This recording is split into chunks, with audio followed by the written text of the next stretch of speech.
দ্বিতীয় ষান্মাসিকৰ ছাত্ৰ আগন্তুক গড়গাঁও মহাবিদ্যালয়ৰ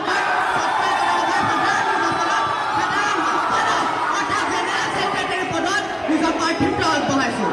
তেজস্বীৰ শব্দ আৰু উজস্বীৰ ভাষণ দিব পৰা বা ফুলজাৰি মাৰিব পৰা মোৰ অভিজ্ঞতা বা যোগ্যতা নাই। ছাত্ৰ সমাজত যদি এটা কণ্ঠ লাগে, সেই কণ্ঠ মনোৰঞ্জ ফুকন হ'ব।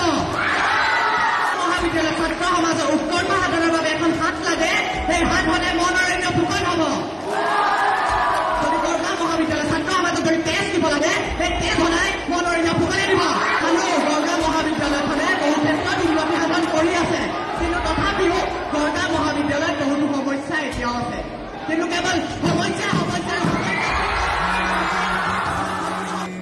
এডমিশ্যন হ'ব কি নহ'ব তাৰ একো ঠিৰাং নাই। তথাপিও আমাৰ এই